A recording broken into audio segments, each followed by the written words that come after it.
नमस्कार, बहुत स्वागत आपका नादी टीवी पर। मैं हूं आपके साथ पारुल। आज बात करेंगे जानलेवा एनीमिया। भारत की महिलाओं में एनीमिया एक सामान्य बीमारी है और इनमें भी मध्य प्रदेश की महिलाएं कुछ ज्यादा ही एनीमिक हैं। हर महीने माहवारी का दर्द झेलने वाली महिलाएं जब एनीमिक भी हो जाती हैं तो फिर उनका जीवन नर्क बन जाता है। लेकिन गर्भावस्था का एनीमिया मां के साथ साथ संतान के जीवन पर भी विपरीत प्रभाव डालता है। गर्भावस्था के दौरान खान पान को लेकर मध्य प्रदेश के ग्रामीण क्षेत्रों में अभी भी उतनी जागरूकता नहीं है। स्वास्थ्य विभाग लगातार एनीमिया को कम करने के लिए अभियान चला रहा है। गर्भवती महिलाओं के लिए पोषक आहार भी प्रदान किया जाता है, लेकिन इसके बाद भी लगभग 8% गर्भवती एनीमिया की शिकार रहती हैं और 50 से 60 गर्भवती महिलाओं में थोड़ी बहुत हीमोग्लोबिन की कमी रहती ही है। इनमें भी 2 से 3% महिलाएं ऐसी होती हैं जो गंभीर एनीमिया का सामना कर रही हैं और गर्भवती महिलाओं में ये गंभीर एनीमिया कई तरह की जटिलताएं पैदा करता है, जिसका परिणाम गंभीर बीमारियों के रूप में सामने आता है। एनीमिया क्यों है और इसको कैसे रोका जा सकता है, आज इसी पर हम चर्चा करने की कोशिश करेंगे। हमारे साथ विशेषज्ञ जुड़ेंगे, उनसे भी चर्चा होगी। लेकिन एक छोटी सी रिपोर्ट हमने तैयार की है पूरे मामले को लेकर आपको समझाने के लिए, वो आप देख लीजिए।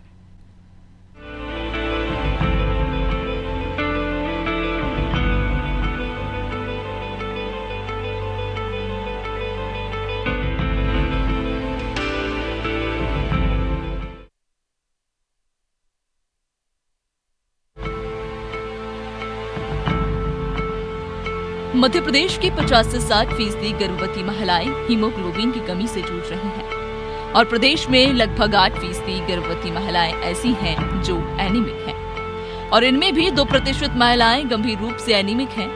वैसे तो स्त्री के लिए हर अवस्था में हीमोग्लोबिन की कमी अथवा उनका एनीमिक होना खतरनाक है, लेकिन गर्भावस्था के दौरान महिलाओं में रक्त की कमी का होना उनके और होने वाले बच्चे के लिए जानलेवा हो सकता है। इन महिलाओं को हाई रिस्क प्रेगनेंसी श्रेणी में रखा जाता है। हाई रिस्क प्रेगनेंसी के मामले कम करने के लिए मध्य प्रदेश का स्वास्थ्य विभाग लगातार काम कर रहा है। इसके बावजूद महिलाओं में इसका खतरा बढ़ रहा है। तमाम कोशिशों के बावजूद 10 में से 3 गर्भवती महिलाएं खून की कमी और अन्य गंभीर समस्याओं से जूझ रही हैं। ये जानकारी स्वास्थ्य विभाग द्वारा आयोजित जांच शिविर की रिपोर्ट से सामने आई है। जानकारों का कहना है कि समाज में खासकर ग्रामीण क्षेत्रों में महिलाओं के पोषण को नजरअंदाज किया जाता रहा है। गर्भावस्था में पौष्टिक आहार की कमी के कारण गर्भावस्था का उच्च जोखिम होता है। 50 से 60% गर्भवती महिलाओं में रक्त में हीमोग्लोबिन की कमी होती है। ऐसे में यह जरूरी है कि गर्भवती महिलाओं को अपने स्वास्थ्य के प्रति अधिक सावधान रहना चाहिए और नियमित डॉक्टर के संपर्क में रहते हुए उनके द्वारा बताई गई डाइट और परामर्श का पालन करना चाहिए, क्योंकि उच्च जोखिम वाली गर्भावस्था गर्भवती महिला और अजन्मे बच्चे के लिए जोखिम पैदा कर सकती है। समय से पहले जन्म, शिशु हृदय विकार, गर्भपात, शिशु में जन्मजात विकृति, गर्भवती महिला के जीवन के लिए जोखिम, प्रसव से संबंधित जटिलताएं, प्रसव के बाद अत्यधिक रक्तस्राव, प्रसवोत्तर महिला में प्रसव पीड़ा और सेप्सिस में कमी हो सकती है।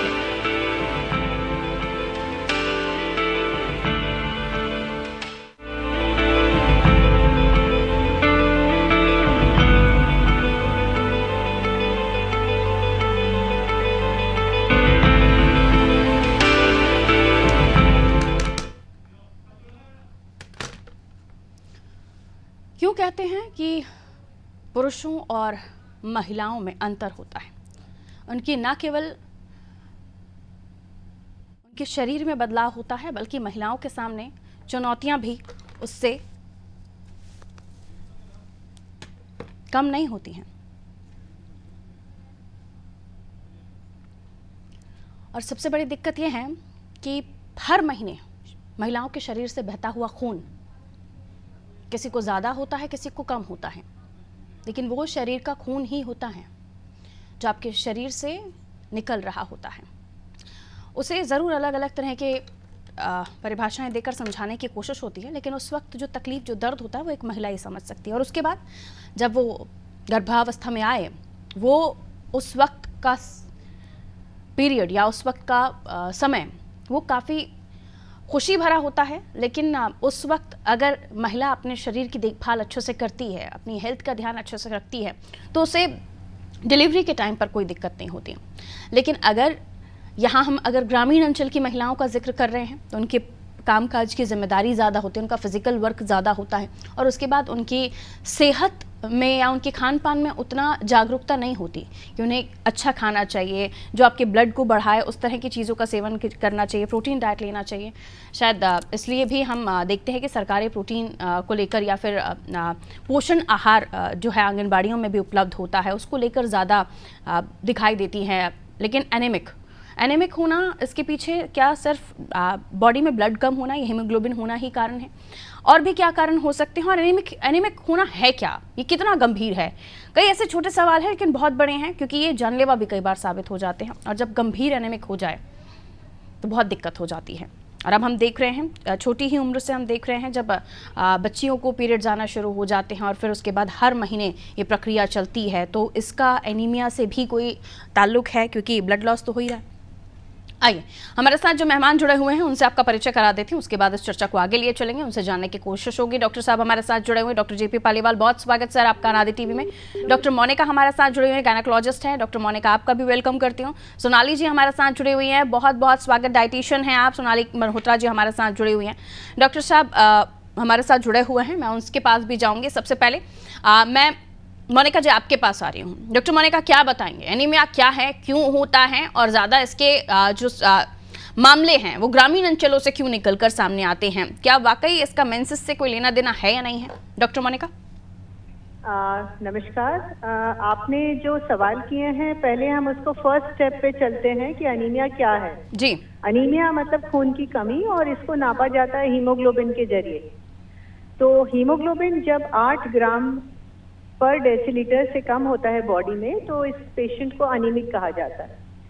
और लेडीज में इसका मामले ज़्यादा इसलिए आते हैं क्योंकि मेंस्ट्रुएशन की प्रॉब्लम, माहवारी से रिलेटेड जो प्रॉब्लम, ग्रामीण इलाकों में लेडीज को अगर माहवारी की प्रॉब्लम होती है तो ज़्यादातर वो खुल के इसको बताती नहीं है, और कई बार उनको जो लंबे टाइम तक माहवारी ज़्यादा जाती है, अनियमित रूप पे जाती है और धीरे धीरे खून की कमी, उनका जो आहार होता है जी, वो भी कई बार आप देखेंगे कि वो पुअर होता है एज कम्पेयर टू अर्बन, क्योंकि ये लोग खाना बनाती हैं, फिर आखिरी में खाती हैं, फिर जो बचा हुआ खाती हैं, पर्याप्त मात्रा में इनके लिए हरी सब्जी नहीं बचती, और जो अंकुरित आहार और ये सब बनाने में इनको मतलब कहना चाहिए टाइम नहीं रहता, इनको अवेयरनेस भी नहीं रहती कि किस आहार में ज़्यादा आयरन है, किस में ज़्यादा लोहे की मात्रा है, इस सब के चलते। और दूसरी प्रॉब्लम है पटार, जो पेट में कीड़े होना। अगर कोई भी फल सब्जी को अच्छे से धो के ट्रीट करके नहीं खाया जाए तो पेट में कई बार कीड़े हो जाते हैं, स्पेशली छोटे बच्चे और लेडीज के, जिसकी वजह से खून वो चूसते हैं और खून की कमी और भी हो जाती है। जी। और एक और रीजन है ग्रामीण क्षेत्र में खून की कमी होना, ज्यादा बच्चे होना।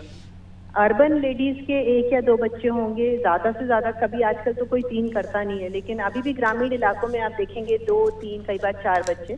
तो जितनी आप डिलीवरीज होंगी उतनी आपको वीकनेस और उतनी खून की कमी होने की ज्यादा समस्या होगी। मैं वापस आ रही हूँ मैम आपके पास, हमारे साथ डॉक्टर पालीवाल भी जुड़े हुए हैं। डॉक्टर पालीवाल, आप क्या बताएंगे, एनीमिया महिलाओं में होता है, ब्लड के कमी की वजह से ज़्यादा होता है, और इसके बाद अंततः इसकी गंभीरता क्या है? क्योंकि लोग ब्लड लॉस को आजकल ठीक है 12% है, ठीक है 1-2 अनार खा लो, 1-2 चुकंदर खा लो, ठीक हो जाएगा, ये इतना आसान है क्या? पारुल, आपका जो प्रश्न है वो बहुत सरल प्रश्न है, लेकिन यदि हम देखें एनीमिया के मामले में तो आसानी से कभी भी खून की कमी नहीं आती और आसानी से कभी भी खून की कमी समाप्त भी नहीं होती। सामान्य तौर पर यदि हम हिंदुस्तान की हमारी परिस्थितियों में देखें तो लगभग हर दूसरी महिला का हीमोग्लोबिन कम होता है। हीमोग्लोबिन कम होना मतलब सामान्य से कम होना तो लगभग हर दूसरी महिला का होता है, लेकिन गंभीर रूप से अगर देखें कि जिसको हम एनीमिया बोलते हैं, उसमें मैं खुद महसूस करता हूँ कि हर तीसरी महिला को एनीमिया होता है, जिसको कम से कम उसका जो हीमोग्लोबिन होता है 20 से 30% सामान्य से कम होता है। लेकिन उसके बावजूद हर 10वीं महिला में गंभीर रूप से हीमोग्लोबिन कम होने के कारण कई बार उनका हीमोग्लोबिन 12-13 ग्राम के बजाय 6, 7 या 8 ग्राम के आसपास, कभी कभार उससे नीचे भी होता है। क्या ऐसी स्थिति में इसे बड़ा गंभीर श्रेणी में रखा जाता है? यदि वो महिला जिसका हीमोग्लोबिन कम है, गर्भवती हुई है, तो उसके ऊपर खुद के लालन पालन के अलावा उसके गर्भ का, उसके भ्रूण का लालन पालन की भी जिम्मेदारी होती है। 1+1 वो 2 लोगों को सब पालती है, खुद पालती है और एक बच्चे को गर्भ में पालती है। माँ अपने बच्चे के लालन पालन और विकास के लिए जिम्मेदार होती है। यदि खुद की कमी होगी तो उसका लालन पालन और विकास सही नहीं होगा। क्यों? क्योंकि शरीर में हम जो भी भोज्य पदार्थ खाते हैं वो खून के द्वारा ही उसके अन्य जितने भी अवयव होते हैं, मल्टीविटामिन होते हैं, प्रोटीन्स होते हैं, मिनरल्स होते हैं, कार्बोहाइड्रेट्स होते हैं, और जो बच्चे की ग्रोथ के लिए जितना भी जो कंटेंट जाता है वो ब्लड के ही थ्रू जाता है। और यदि खून की कमी होगी तो खून की आरबीसीज और डब्ल्यूबीसीज भी कहीं न कहीं उनकी बच्चे के डेवलपमेंट में महत्वपूर्ण भूमिका निभाती है। यदि एनीमिया होगा, आरबीसी कम होंगे, ऑक्सीजन का प्रवाह कम होगा और उसके कहीं न कहीं उसके शरीर में खून पतला होने से इन रासायनिक तत्वों की जो उसके विकास के लिए आवश्यक है उनकी भरपाई नहीं कर सकती वो माँ, ऐसे में वो बच्चे कमजोर पैदा होंगे। सामान्य तौर पर जो खून की कमी होती है, जो एनीमिया होता है, उसमें आयरन की कमी, भोजन का सही नहीं होना, मिनरल्स या फिर आयरन कंटेंट का कम होना, बार बार गर्भ का धारण करना, अधिक माहवारी और साथ में कई बार कम उम्र में गर्भाधान भी बहुत महत्वपूर्ण कारण माना जाता है। तो पोषण भी इसके लिए जवाबदार है और समाज भी इसके लिए जवाबदार है, हम खुद भी इसके लिए जिम्मेदार हैं। ये सारी की सारी परिस्थितियां होती जिनका यदि हल हम देखें तो हल बहुत सरल है, लेकिन उस सरल हल को भी हम उसका अनुपालन नहीं करते और आवश्यक रूप से जब हम सरल हल का अनुपालन नहीं करते तो उससे जटिलताएं आना स्वाभाविक ही मान जाती है। बिल्कुल, परेशानियां तब भी हैं अगर आप कंसीव नहीं करना चाह रहे हैं, क्योंकि एक बॉडी में एक प्रॉपर पोर्शन ब्लड का होना बहुत आवश्यक है, वरना बहुत सारी परेशानियां, दिक्कतें, वीकनेस, बहुत सारी चीज़ें डॉक्टर साहब भी हमें समझा रहे थे। आप हमारे साथ डाइटिशियन जुड़ी हुई हैं, मैं उनकी तरफ जा रही हूँ। डॉक्टर सोनाली, बहुत स्वागत आपका। मैडम, मैं आपसे जानना चाहूँगी कि अगर हम शुरुआत से ही जागरूक होने की बात करें, गर्भावस्था के दौरान तो बहुत ज़्यादा जानकारी रखने की आवश्यकता है कि आपको क्या कुछ अच्छा खाना चाहिए, और उसके पहले भी अगर हम अभिभावक हैं और घर में बच्चे हैं, बच्चियां हैं, तो किस तरह की डाइट लें ताकि ब्लड की जो कमी है, क्योंकि आप रोज़ एक ही चीज़ नहीं खा सकते, क्या बताएंगे?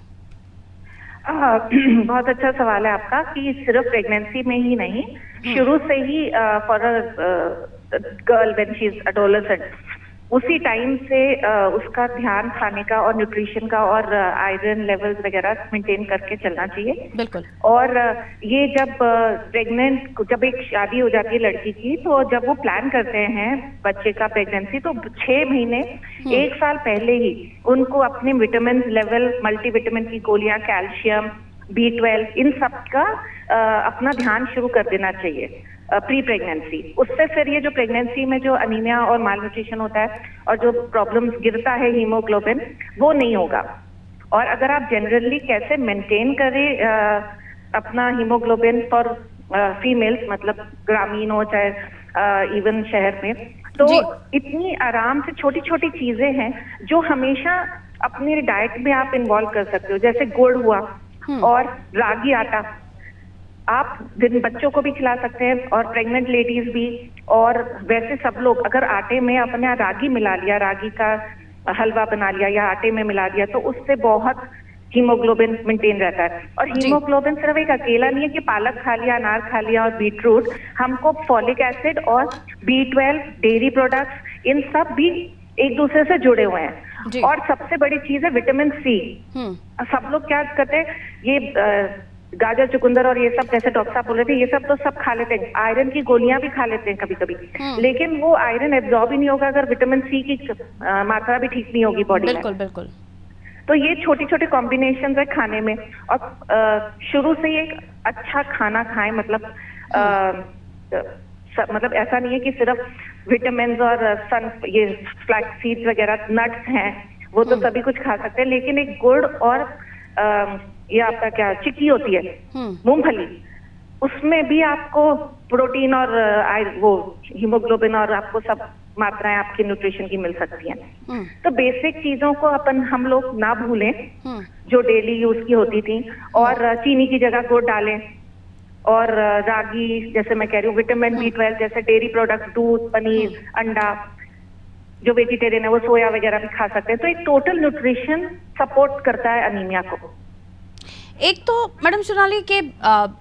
मल्टीविटामिन से आप जो टैबलेट्स हैं उनको कंज्यूम करके आप इन सब चीज़ों को जो कमियां हैं उनको दूर किया जा सकता है, लेकिन लंबे समय तक ये कारगर है क्या? गर्भावस्था के दौरान ठीक है, लेकिन उसके बाद भी कमी हो जाती है, कैल्शियम की कमी होती है बॉडी में महिलाओं की, बहुत सारी चीज़ें जो जिसकी पूर्ति करना आवश्यक है उसके बाद लेती हैं। तो देखिए, जी हाँ, आप ठीक कह रहे हैं। हमने देखा है कि 9 महीने तो बहुत अच्छे से वो विटामिन भी खाती हैं और खाने पे भी बहुत ध्यान देते हैं। जैसे ही बच्चा होता है तो फिर एक बॉडी को पूरा देखिए एक चेंज आता है लेडी में, तो ब्लीडिंग उसके बाद भी बहुत ज्यादा होती है पोस्ट प्रेगनेंसी। तो उस सब में क्या होता है, निग्लेक्ट हो जाती है न्यू मदर, और अपना खान पीन वो बदल देते हैं, मतलब इग्नोर। कभी कभी लेट हो रहा है, बच्चा उठ रहा है, रात को नींद नहीं हो रही, कोई बनाने को नहीं है, तो उस दौरान बहुत ध्यान देना चाहिए खाने में। और अगर लेवल्स बहुत नीचे हैं तो यूज करें विटामिन सी और कैल्शियम की टैबलेट। अदरवाइज हमारे खान पान में बहुत सी चीजें हैं, कॉम्बिनेशन बना ले, टाइम नहीं है तो जैसे सब चीजें डालकर, सब्जियां डालकर सब कुछ खिचड़ी बना ली आप, सिंपल ये जो अपने दलिया वलिया है, खिचड़ियां हैं, सब कॉम्बिनेशन, और उसी में बीटरूट डाल दे। तो ऐसे करके आइडियाज ले और खाना खाएं और अपने ऊपर ध्यान दें। बिल्कुल, एक सिस्टमैटिकल तरीके से आप अपनी डाइट, जो आपकी आवश्यकताएं हैं उसको जानना आपको बेहद जरूरी होगा। सारा ध्यान बच्चे पे चला जाता है पोस्ट प्रेगनेंट, बिल्कुल बिल्कुल, आप सही कह रहे हैं, अपने आप को बिल्कुल निग्लेक्ट हो जाती है लेडी। एक और सवाल है मेरा, मैं आऊंगी आपके पास दोबारा। पोस्ट प्रेगनेंसी की हम बात कर रहे थे और उसी को लेकर अगला सवाल होगा मेरा। मैं आऊंगी, एक और राउंड हम चर्चा कर रहे हैं और मैडम मोनिका के पास मैं जा रही हूँ। डॉक्टर साहब, जाहिर है कि मैडम मोनिका, ये ज़रूरी है कि हम जानें कि कितना ज़रूरी है आपको प्रेगनेंसी के समय पर अपनी सेहत का ध्यान रखना, और इसके बाद आपके बच्चे को भी दिक्कत हो सकती है। अगर आप हीमोग्लोबिन आपका कम है, आपकी बॉडी में ब्लड कम है, तो किस तरह की दिक्कतें हो सकती हैं प्रेगनेंसी के दौरान, और बच्चे में इसको लेकर क्या असर पड़ सकता है? डॉक्टर मोनिका। खून की कमी आपको पहले 3 महीनों से ही असर करना शुरू कर देती है। प्रेगनेंसी को 3 ट्राइमेस्टर्स में डिवाइड करते हैं। जी जी। First 3 months is first trimester, अगले 3 महीने है सेकेंड ट्राइमेस्टर, और थर्ड 3 मंथ्स है थर्ड ट्राइमेस्टर। जी। तो बच्चे की ग्रोथ जो सबसे फास्ट होती है वो थर्ड ट्राइमेस्टर में होती है, आखिरी 3 महीनों में होती है। लेकिन पहले और सेकेंड ट्राइमेस्टर में भी बच्चे को पर्याप्त मात्रा में माँ के थ्रू पोषण मिलना चाहिए, तब वे जाके सेल्स मल्टीप्लाई करेंगे और बच्चा पूरी तरह से अपना स्वस्थ हो पाएगा। तो सबसे ज्यादा तो खून की कमी की वजह से माँ को थकावट रहती है, माँ इतना अच्छे से अपना ख्याल नहीं रख पाती, अच्छा पोषण नहीं ले पाती, उसकी भूख कम हो जाती है, उसकी एक्टिविटी कम हो जाती है। सेकेंड, जो आंवल बनती है वो कमजोर बनती है। इस आंवल से ही बच्चे और माँ के बीच में पोषण का एक्सचेंज होता है, आंवल कमजोर बनती है। थर्ड, जो फ्लूइड होता है बच्चेदानी के अंदर, गर्भ के अंदर का पानी, एमनियोटिक फ्लूइड, वो कम हो जाता है। चौथा, बच्चेदानी का मुंह कई बार कम दिन में खुल जाता है। 7वें 8वें महीने में इनमें प्री टर्म लेबर की संभावना होती है, मतलब कम दिन में प्रसव के पीड़ा शुरू हो जाना, इसको प्री टर्म लेबर कहते हैं। इनका कई बार मेम्ब्रेन बहुत वीक होते हैं, जो झिल्ली होती है, तो कई बार क्या है, ये झिल्ली जो होती है बच्चेदानी में गर्भ के बच्चे के आसपास की, ये कई बार कम दिन में रप्चर हो सकती है, इसको बोलते हैं pre term rupture of membrane. तो बच्चे मतलब डिलीवरी कम दिन में हो जाती है। इसमें कई बार बच्चा भी अनीमिक पैदा हो सकता है, बच्चा फिर डिलेड क्राई होता है, बच्चा कम वेट का होता है, और IUGR होता है। IUGR मतलब बच्चे की ग्रोथ रिस्ट्रिक्शन हर ऑर्गन की होती है। ज्यादा सीवियर केसेस में बच्चा हो सकता है थायराइड की बीमारी के साथ पैदा हो, या बच्चे में और कोई ब्रेन का भी डेफिसिट हो सकता है। तो ये बहुत सारी चीजें हैं जो खून की कमी से फर्स्ट ट्राइमेस्टर से लेके आखिरी ट्राइमेस्टर डिलीवरी तक बच्चे को इफेक्ट करती है। मैम, आजकल हम देख रहे हैं कि जो दंपत्ति हैं, कपल हैं, वो प्लानिंग करते हैं कंसीव करने के लिए, वो प्रॉपर प्लानिंग के साथ आगे बढ़ते हैं उनके फ्यूचर को लेकर, करियर को लेकर। तो क्या कंसीव करने से पहले इस चीज़ की भी प्लानिंग होनी चाहिए कि आप पहले एक चेकअप ले लीजिए, आप तंदुरुस्त हैं, या फिर आपकी बॉडी को और ग्रोथ की ज़रूरत है और अच्छा खान पान की ज़रूरत है, उसके बाद आप कंसीव करने के लिए प्रिपेयर करें? ये भी हो सकता है क्या? देखिए, अगर इतने ज्यादा अवेयर हैं दोनों प्रोस्पेक्टिव मदर फादर, जो माँ बाप बनने वाले हैं, तो इससे अच्छा कुछ हो ही नहीं सकता जी। फिर तो ये अपना एक कंप्लीट ब्लड पिक्चर कराएंगे, अपना हीमोग्लोबिन चेक कराएंगे, अपना थायराइड चेक कराएंगे, अपनी शुगर चेक कराएंगे, अपने घर में कोई बीमारी उनकी है वो पता लगाएंगे, और ये सब क्लियर होने के बाद जब उनको बिल्कुल सब कुछ फिट होगा तभी वो कंसीव करने की कोशिश करेंगे। और अपने डॉक्टर से ये भी पूछ लेंगे फर्टाइल पीरियड क्या होता है। जी। फर्टाइल पीरियड मतलब किस टाइम कंसीव करने में सबसे ज्यादा इजी रहेगा। बिल्कुल। तो ये सब नॉलेज के साथ अगर कपल कंसीव करे, प्लस जैसे अगर वर्किंग लेडी है वो अपनी लीव प्लान कर ले कि भाई हम आखिरी के 3 महीनों में छुट्टी लेंगे, हमें ऑफिस में क्या सुविधा मिलेगी, डिलीवरी के बाद बच्चे की क्या सुविधा अपने को ऑफिस से मिलेगी, ये सब भी वो पहले से डिसाइड कर सकते हैं। तो प्लानिंग के साथ अगर प्रेगनेंसी की जाए तो वो सबसे अच्छी चीज है। एक सवाल और मेरा आप ही से मोनिका जी कि जैसे हम जिक्र कर रहे हैं कि माहवारी बहुत ज़्यादा होती है तो भी खून की कमी हो रही है, और हम देख रहे हैं कि अब बहुत छोटी उम्र से ही बच्चियों को पीरियड्स आना शुरू हो जाते हैं, माहवारी होना शुरू हो जाती है। तो इस एज से ही हमें ध्यान रखना चाहिए हीमोग्लोबिन का बच्चों में, और उसके लिए मेडिसिन क्या सही होंगी, सप्लीमेंट्स क्या सही होंगे? नहीं, आपको आप ये पूछ रही हैं जो प्रेगनेंसी में सप्लीमेंट लेना? नहीं, अगर आप एडवाइस करती हैं कि बच्चे अगर ठीक है आपके बच्चे को वक्त से पहले आप 12 साल की उम्र में या 13 साल की उम्र में ही मेंसेस आ रहे हैं, तो फिर उनमें ब्लड लॉस ज़्यादा हो रहा है, तो उन्हें आप क्या एडवाइस करते हैं?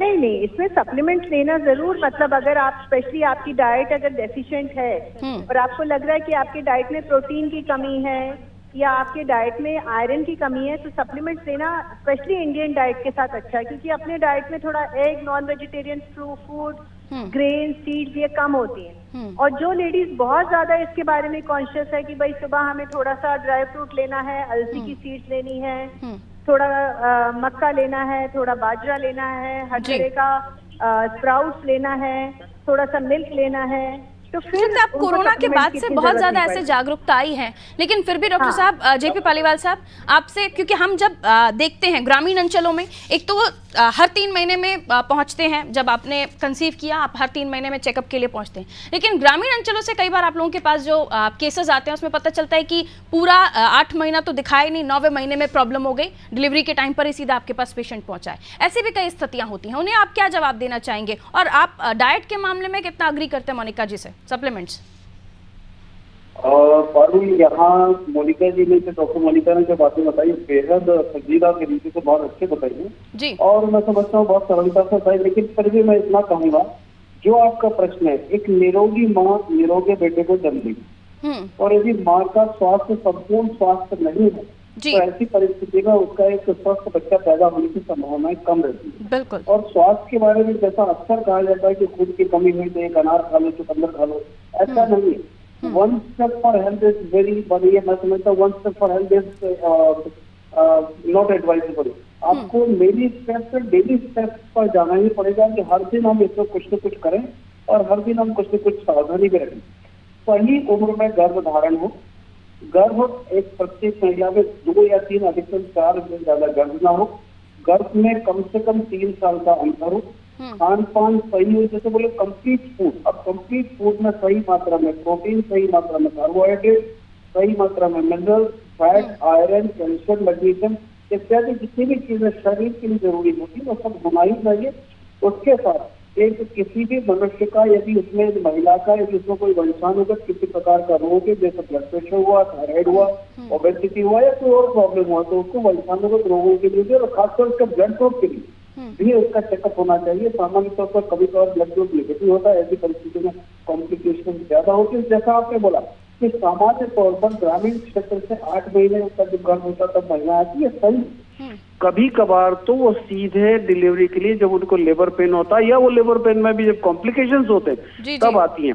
तो ऐसे पेशेंट्स अनइन्वेस्टिगेटेड, ऐसी मदर, ऐसी प्रेग्नेंट लेडी अनइन्वेस्टिगेटेड होती है और ऐसे केसेस में डॉक्टर को समझने के लिए समय बहुत कम होता है और काम करने के लिए भी समय बहुत कम होता है और जिम्मेदारियां बहुत ज्यादा हो जाती है। ऐसी परिस्थिति में चिकित्सक को बहुत कई बार परेशानी आती है और उसका खामियाजा या तो रोगी भुगतता है, माँ भुगतती है या बेटा भुगतता है। तो इन सब चीजों का मैं समझता हूँ बहुत ज्यादा ध्यान रखना बहुत जरूरी है। अंत में मैं अपनी तरफ से 2 ही बात कहना चाहूंगा, संपूर्ण स्वास्थ्य बेहद जरूरी और उसके साथ complete health is very necessary and complete food is also पूरे परिवार के लिए होना चाहिए, पर्टिकुलरली फॉर प्रेग्नेंट लेडीज। बिल्कुल। एक सवाल मेरा सोनाली जी आपसे है, पोस्ट प्रेगनेंसी को लेकर जो मैं आपसे बात कर रही थी, हमारे इंडियन कल्चर में अलग अलग घरों में अलग अलग चीजें हैं कि नॉर्मल डिलीवरी हुई, अच्छा ये वाली डाइट दो, और डॉक्टर ने मना किया है, सी सेक्शन हुआ है तो ये वाली डाइट दो, उसके कुछ दिन बाद तो कुछ भी खिला सकते हो। उसके बाद हम देखते हैं कुछ चीजें बॉडी में गई नहीं गई, उसके बारे में आप क्या बताएंगे? नहीं, ये थोड़ा सा हमारे यहाँ है कि नॉर्मल डिलीवरी और सिजेरियन के बाद 1-1 हफ्ता उनको बिल्कुल खाना एकदम कुछ मिथ्स हैं वो मैं नहीं एग्री करती।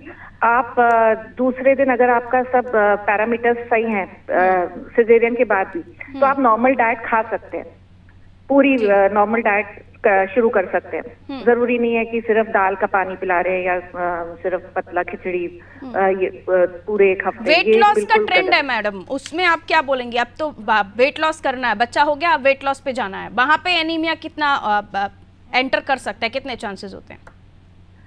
3 महीने तक, पोस्ट प्रेगनेंसी 3 महीने तक हम बिल्कुल अलाउ नहीं करते डाइट, मतलब एक्सरसाइज भी ओनली सिंपल वॉकिंग, और डाइट एकदम एक्सट्रीम डाइट नहीं करनी चाहिए 3 महीने। पूरी बॉडी जब वो रिपेयर और वो निकल आए प्रेगनेंसी के पूरे उससे, तब हम डाइट और जिम और एक्सरसाइज रिकमेंड करते हैं। तब तक आपको बिल्कुल अपने ध्यान से, कुछ समझदार लोग बहुत ज्यादा समझदारी कर लेते हैं, इसलिए बहुत ज्यादा करते हैं, बहुत ज्यादा, और एकदम खाना छोड़ देंगे और अब बिल्कुल पतले होना है, उससे उनकी ब्रेस्ट फीडिंग में भी प्रॉब्लम आती है, और खुद लेडी एज अ वुमन उनको बहुत दिक्कत होती है, और वहीं पे से सब प्रॉब्लम। अगर एनीमिया हो गया मैडम, तो फिर क्या डाइट में आप देंगी?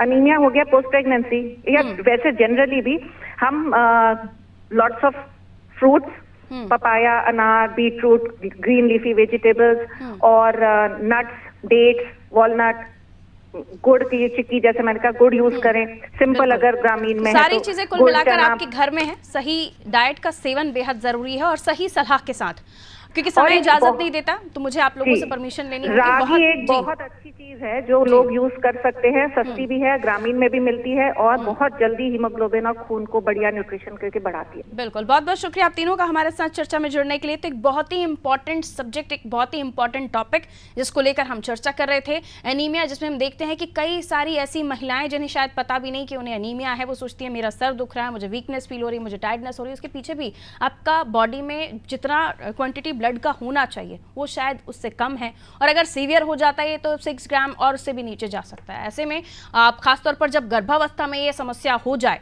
आपकी प्रेगनेंसी के दौरान, तो आपके बच्चे पर भी इसका असर पड़ सकता है, आपकी पोस्ट प्रेगनेंसी के बाद भी इसका असर हो सकता है। तो इसलिए बेहद ख्याल रखिए। आप अगर माँ बनना चाहते हैं, उससे पहले भी आप अपनी हेल्थ का ध्यान रखिए, और जागरूक नागरिक हैं तो पहले आप जाके कंसीव करने की प्लानिंग कर रहे हैं तो उससे पहले आप जाके सारी जांचें करा लें, ताकि किसी भी तरह के संबंधित आपको परेशानी है तो उससे पहले ही आप एक स्वस्थ शरीर के साथ एक अच्छी माँ बनने के लिए तैयार हो जाए। रखिए अपना ख्याल, दीजिए मुझे इजाजत। नमस्कार।